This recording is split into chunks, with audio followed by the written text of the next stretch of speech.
Je suis à une trentaine de mètres de hauteur. Je viens de poser une dégaine.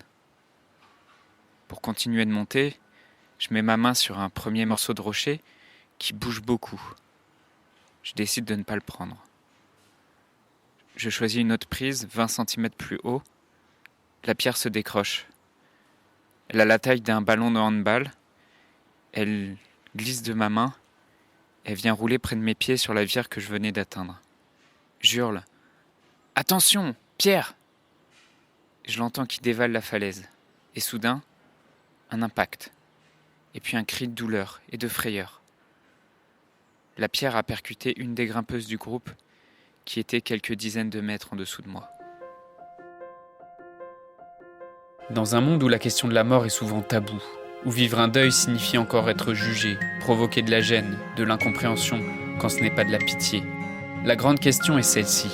Comment des orphelins comme nous, qui avons vécu très tôt la mort d'un parent, qui ne voulons pas porter ce poids sur nos épaules toute notre vie, ni qu'il impacte nos relations actuelles, comment nous pouvons y donner un sens nouveau, construire des relations plus profondes, et surtout, comment nous reprenons le pouvoir sur nos vies. Mon nom est Johan, et bienvenue chez les Orphelins Résilients. L'histoire que je vais te partager aujourd'hui, c'est quelque chose qui m'est arrivé hier, alors que j'étais en train de faire de l'escalade. Je voulais la partager avec toi parce que je sais que elle peut te donner des clés dans ton propre deuil si tu ressens de la culpabilité, si certains jours tu sens que tu n'as plus le courage, tu sens que tu n'as plus la force d'avancer, ou si tu te sens bloqué par la peur, tu as peur d'avancer, tu as peur de prendre des décisions, de prendre des risques. Cette histoire, je pense, je vais te partager ce que cette histoire m'a enseigné et comment elle peut t'aider dans le deuil que tu vis aujourd'hui. En fait, ce qui est arrivé hier, c'est ce que j'ai commencé à te raconter en début du podcast.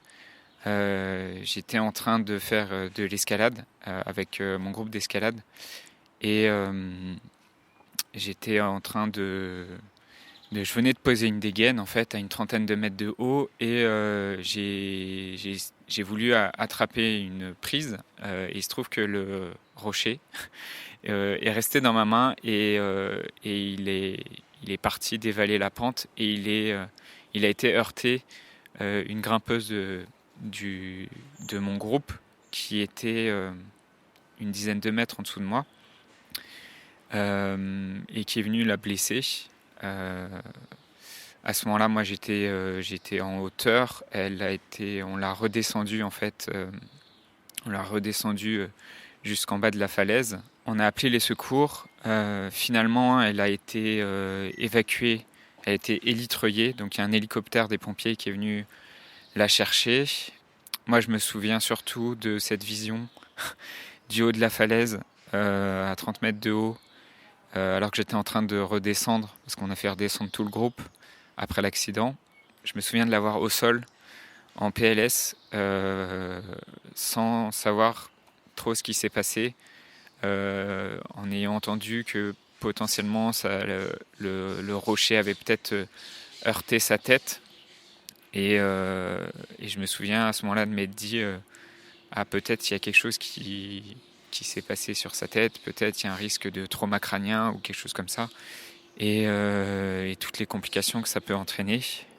Et donc forcément à ce moment-là dans ma tête ça va ça va très très vite et je vois aussi potentiellement ma responsabilité là-dedans parce que c'est moi qui étais au-dessus d'elle et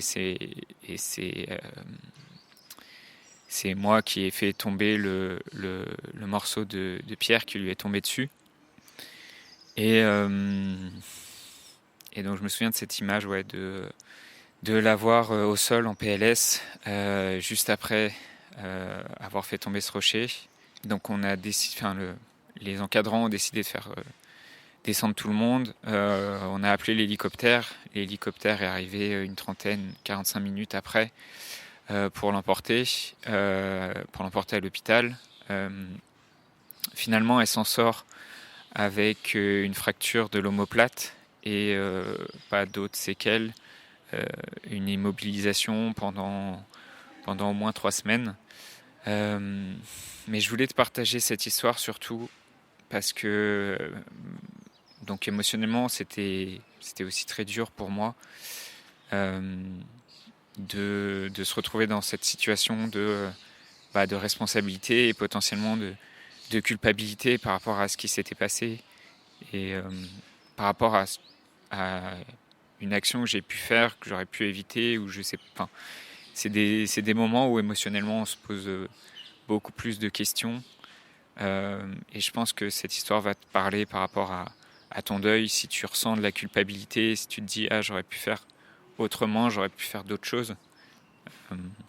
Je vais te partager cette histoire pour aussi te donner quelques clés qui, moi, m'ont aidé à vivre à vivre ce qui s'est passé et à pas non plus me tourmenter et me culpabiliser vis-à-vis de cette situation. Parce que ce qui se passe très rapidement dans ce genre de situation, c'est qu'on se refait le film plusieurs fois. On se refait le film, on se dit aussi il aurait pu se passer quelque chose de beaucoup plus grave que ce qui s'est passé, mais sur le moment, en fait, on n'en savait rien du tout. Enfin, moi, j'en savais rien de son état, de comment le rocher l'avait percuté. Et tant que l'hélicoptère et tant que les secours sont pas là, on connaît pas l'issue et on sait pas s'il y a un risque plus grave. La clé qui m'a aidé dans cette situation, c'est vraiment de faire la distinction entre la culpabilité et la responsabilité. Et, euh, et pour moi, c'est important d'être 100% responsable de mes actes, c'est-à-dire que de voir vraiment c'est quoi ma responsabilité dans cette situation.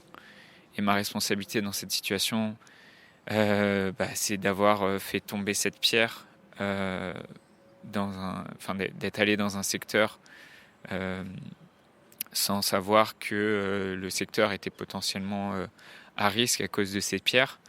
Et, euh, et je fais vraiment une grosse distinction entre la responsabilité et la culpabilité, parce que la culpabilité, ça revient à se dire c'est moi le coupable en fait de cette situation et je devrais me sentir hyper mal vis-à-vis de cette situation parce que je devrais en assumer toute la culpabilité.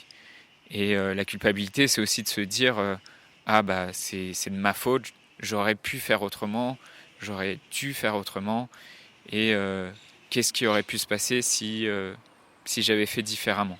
Et en fait, ce que j'ai compris, c'est que aujourd'hui, par rapport à ce qui s'est passé, le fait d'avoir de la culpabilité par rapport à cette situation, ou même sur le moment, le fait d'avoir de la culpabilité par rapport à cette situation, c'est pas ça qui va aider la fille à aller mieux.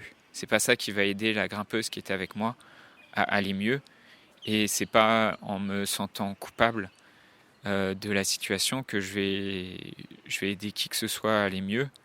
Et, euh, et c'est aussi juste se retrouver complètement impuissant face à la situation. Parce que imaginer ce que j'aurais pu faire de différent dans le présent, imaginer ce que j'aurais pu faire de différent dans le passé, ça n'a pas beaucoup de sens. Même si ça peut permettre d'apprendre en fait de ce qui s'est passé et savoir comment on pouvait mieux gérer la situation et comment on pourra à l'avenir, à partir de l'accident, éviter que ce genre d'accident se reproduise ou éviter que de pires accidents se reproduisent. C'est quelque chose qui est important. Mais au jour d'aujourd'hui, se refaire juste le scénario pour se dire mais c'est ma faute et je suis coupable de la situation, ça c'est pas ça qui va guérir la grimpeuse en fait. Donc ce qui m'a aidé vis-à-vis de la culpabilité dans cette situation, parce qu'il y avait plusieurs culpabilités. Déjà la culpabilité de qu'elle soit blessée, la culpabilité qui pouvait lui arriver quelque chose de plus grave.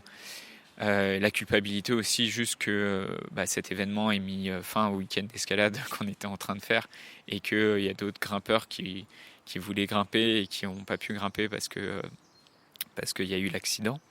La clé que je voulais te partager vis-à-vis de ça est quelque chose que je me suis dit assez rapidement une fois que l'accident s'est produit, c'est juste d'accepter en fait que ce qui s'est passé, s'est passé. Et ce qui est. C'est des affirmations qui peuvent paraître assez basiques, mais en fait, on peut pas refaire le passé. Et ce qui devait se passer, s'est passé. Et aujourd'hui, la seule chose qu'on peut faire, c'est apprendre de ce passé et, euh, et juste se refaire le film en boucle, c'est refuser l'expérience telle qu'elle est. Se refaire le film en boucle, c'est aussi refuser d'accueillir l'émotion qui va avec l'expérience. Et l'émotion à accueillir pour moi, c'est la tristesse d'avoir blessé quelqu'un, la peur aussi de l'accident, la peur de ce que ça peut provoquer aussi un accident.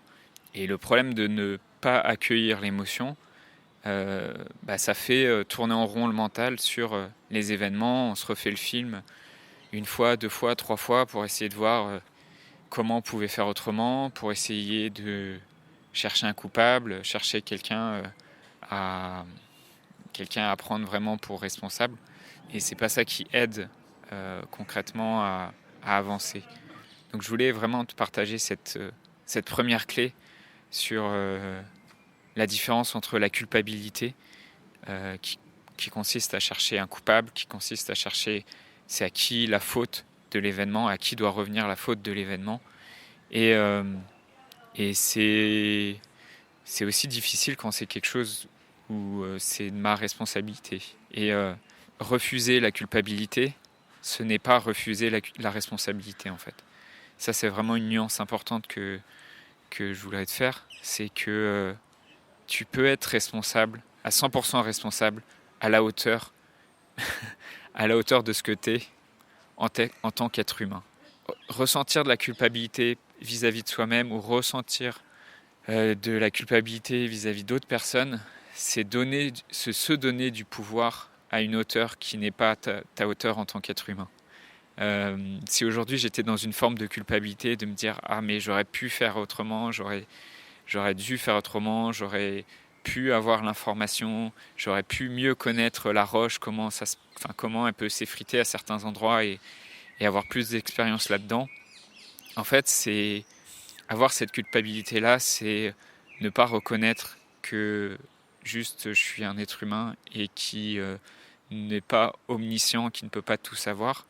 Et à l'inverse, assumer sa responsabilité, c'est reconnaître qu'est-ce que je peux apprendre, en quoi je peux grandir de ça, et accepter aussi qu'il y a des situations qui me dépassent et dans lesquelles je ne suis pas tout puissant. Donc je voulais te partager cette première clé vis-à-vis de la culpabilité parce que je sais qu'il y a beaucoup d'orphelins qui ressentent de la culpabilité dans leur deuil. La deuxième leçon que je retiens vis-à-vis de cet accident, c'est une leçon de courage parce que en escalade, mais c'est valable dans beaucoup d'autres domaines, en escalade, il y a des cotations avec des numéros pour évaluer le niveau du grimpeur. Et comme dans beaucoup d'autres domaines, on peut se comparer en fonction de son niveau et en fonction de la cotation. Et comme tu peux aussi te comparer, toi, par rapport à d'autres personnes, et des fois avoir l'impression d'être moins bien que d'autres personnes, ou des fois avoir l'impression à l'inverse de se comparer d'être mieux que d'autres personnes. Et ce que je comprends vis-à-vis de l'escalade par rapport à cette situation, c'est que le courage, c'est pas la cotation, c'est pas le chiffre que tu vas mettre, c'est pas comment tu vas t'évaluer. Le courage en escalade et de la vie en manière générale, c'est pas un chiffre qui peut le résumer. Le courage, c'est au niveau où tu es, le courage, c'est d'affronter les épreuves que tu as affrontées, peu importe le niveau auquel tu te trouves. Et je tire cette leçon-là de cet accident parce que je considère que la grimpeuse qui a été blessée, à travers ce qu'elle a vécu, les litreuillages, le fait de se retrouver à l'hôpital et tout ça, et la souffrance qu'elle a vécue, je trouve qu'elle a montré beaucoup plus de courage que d'autres grimpeurs qui vont avoir un niveau très élevé et qui sont très forts. et je retiens, et je voulais vraiment te partager cette leçon-là, que le courage, c'est vraiment de regarder là où tu en es aujourd'hui et comment tu avances dans les épreuves dans lesquelles tu as avancé aujourd'hui. Et je sais que euh, quand tu as perdu un parent, c'est quelque chose aussi qu'il est difficile de voir parce qu'on a aussi parfois tendance à se comparer avec d'autres personnes qui ont encore leurs deux parents, d'accepter qu'on n'a pas à démontrer quelque chose de plus que d'autres personnes, mais simplement de voir que son propre courage, c'est d'avancer sur les difficultés qu'on a soi-même à avancer et sur lesquelles on a soi-même à avancer et de ne pas chercher à se comparer par rapport à d'autres personnes. La troisième leçon que je tire de cet accident, c'est une leçon sur le risque. Et je sais aussi que beaucoup d'orphelins se retrouvent bloqués dans leur vie, ils n'osent pas prendre des risques parce qu'ils ont peur. Ils ont peur, peut-être tu as peur de te remettre en couple, par exemple, si tu es célibataire, parce que tu as peur qu'il y ait des personnes autour de toi qui disparaissent, comme c'est quelque chose qui t'est déjà arrivé. Et du coup, tu as peur de t'attacher à des nouvelles personnes parce que tu as peur que potentiellement elles puissent disparaître ou qu'elles puissent te manquer. Euh, et pourquoi cette histoire me fait penser à ça? Pourquoi cet accident me fait penser à ça? Parce que l'escalade, c'est un sport dangereux. Et c'est pas un secret. Mais c'est quelque chose dont j'ai encore plus pris conscience hier quand l'accident s'est produit. Mais la bonne question à se poser par rapport au risque, c'est est-ce que je choisis de renoncer à vivre des aventures? Est-ce que je choisis, par peur de l'accident, par peur de prendre des risques, est-ce que je choisis du coup de m'empêcher de vivre des expériences? Et du coup, je renonce et je me dis non, j'arrête de faire de l'escalade parce que c'est trop dangereux, c'est trop risqué. Ou est-ce que je choisis d'apprendre de ces erreurs, d'apprendre ce que j'ai à apprendre, de progresser pour pouvoir éviter au maximum que ce genre d'accident se reproduise, mais je continue en fait à m'autoriser à vivre des choses. Je te partage ça parce que en escalade, j'ai vraiment vécu les plus belles émotions. Parce que j'ai des souvenirs d'avoir grimpé une voie dans laquelle c'était vraiment engageant, ça m'avait vraiment fait peur et je me souviens du moment exact quand je suis arrivé tout en haut de la voie et que je me suis accroché au relais. Je me souviens vraiment d'avoir vécu une joie immense, d'avoir été au-delà de cette peur. Et c'est vraiment parce que j'y vais, j'y vais même quand j'ai peur et je me dépasse.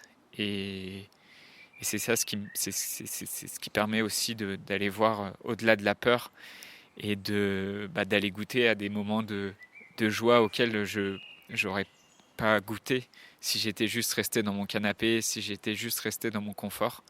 Et donc, la leçon vis-à-vis de, vis-à-vis de cet accident, malgré tout, c'est que c'est pas cet accident qui va peut-être pendant quelques semaines, pendant quelques jours ou quelques semaines, je vais y repenser et je vais faire beaucoup plus attention. Et de toute façon, je vais faire beaucoup plus attention.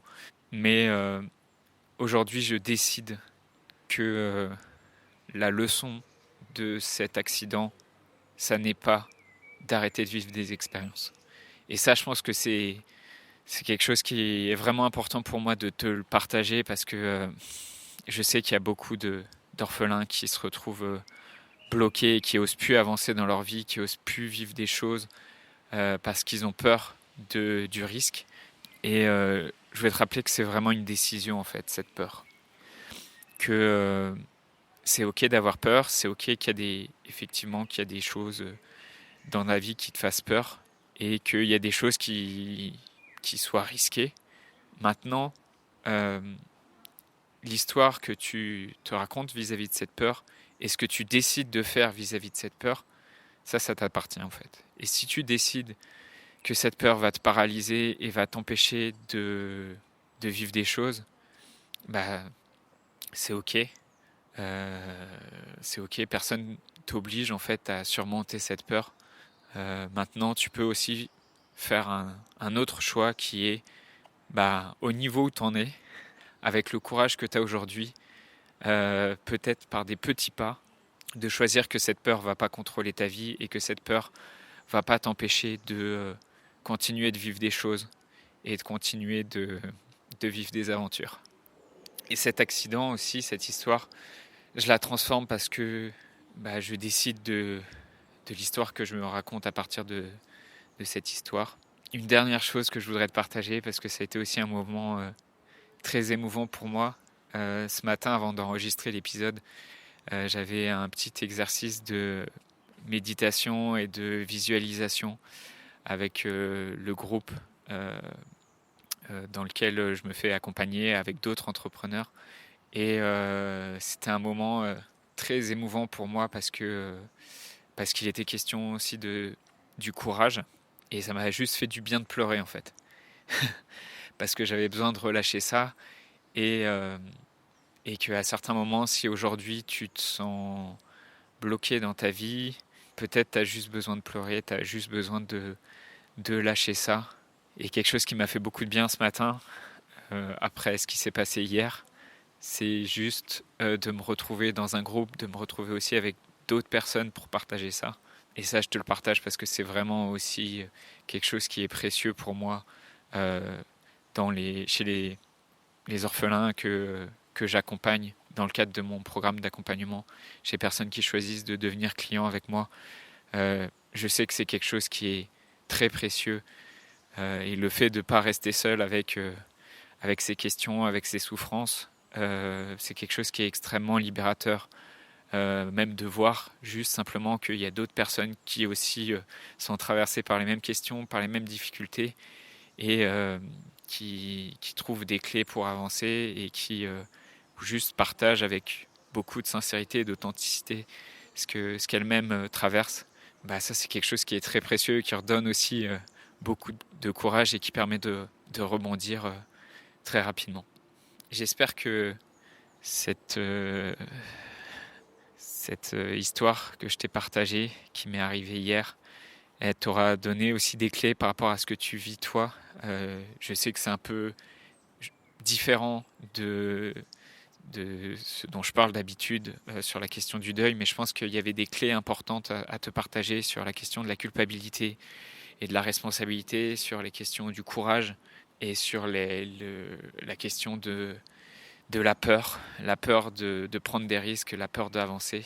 En tout cas, si ça te parle et si tu sens que toi aussi ça pourrait t'aider de rejoindre un groupe ou de te faire accompagner sur ce que tu traverses. Actuellement, je cherche 5 orphelines et orphelins qui ont envie d'avancer, qui ont envie de retrouver de la joie, qui ont envie de remettre du sens sur l'histoire et sur l'histoire qu'ils ont vécue. Si c'est quelque chose qui te touche et si c'est quelque chose qui t'intéresse, je t'invite simplement à me laisser un petit message sur Facebook ou sur Instagram.